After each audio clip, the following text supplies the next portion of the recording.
FORA.tv. The world is thinking.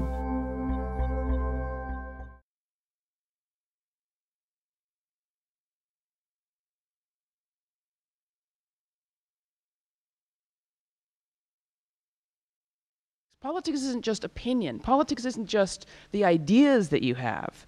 It's also the actions that you take. How do you run a campaign? How do you sustain a local base? How do you do the mechanics of organizing, mobilizing voters, and giving them something to vote for, and keeping track of them in between elections? So I thought, well, to find out something about that, I would go to Nevada. Nevada was one of those deeply invested states in 2000 and again in 2004, meaning, you know how the campaign really narrows itself down by the end of the race to only about 8 states? Well, Nevada was one of those states, a battleground state into which the Democratic National Committee had poured in a lot of money. Kerry Edwards had poured in a lot of money. A lot of you were working with 527s, and thousands of people flew from the coasts to Nevada to work the campaign, to walk the streets. It was not one of those ignored states, and yet it was quite revealing, the state of their local party when I got there. A lot of the defenders of the business as usual at the Democratic Party will say, well, you know, it's very hard to do politics when you're being pulled in so many different directions. Women's groups, gay and lesbian groups, the labor movement, environmentalists, you know, if they would just get in line, it would be easier to keep our ducks in a row. I write this. Critics would be better positioned to criticize the interest groups and call them to work more closely within the party if there was anything resembling a vibrant party in most states. Thanks to Harry Reid, the Nevada State Party is actually in comparatively good shape. But I couldn't help wincing when I got there about how recent that state of affairs is. In early 2006, when I met Allison Schwartz, a Democratic who directed the party's field campaign in 2004, she was excited. A Democratic candidate could win this place. Absolutely, it's possible, she told me emphatically. It's just going to take some work. On the day I showed up, the party's executive director was on maternity leave. Allison Schwartz was on duty at the Democratic Party headquarters in a low suburban building in a shopping plaza in a township just outside Las Vegas.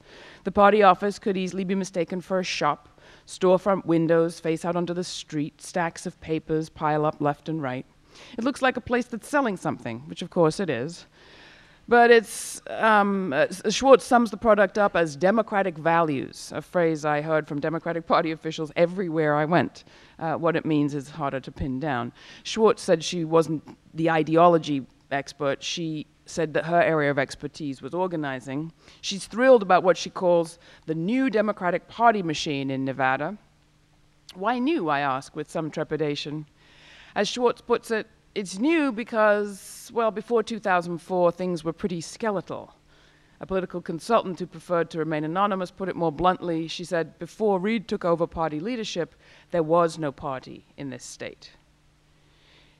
What that meant was that as late 2003, the Democratic Party had no full-time communications director working in Nevada, nobody to work and represent the party during the legislative session. All of you who remember my last book, Bushwomen, remember the role that Karen Hughes played in Texas. As communications director for the Republican Party in that state, she spent every breathing moment torturing Ann Richards, such that by the time George W. actually ran against her for governor, she was so vulnerable and wounded and tired and fed up that she was easier to beat than she would have been. It wasn't just Nevada. A group called Grassroots Democrats surveyed 40 Democratic state parties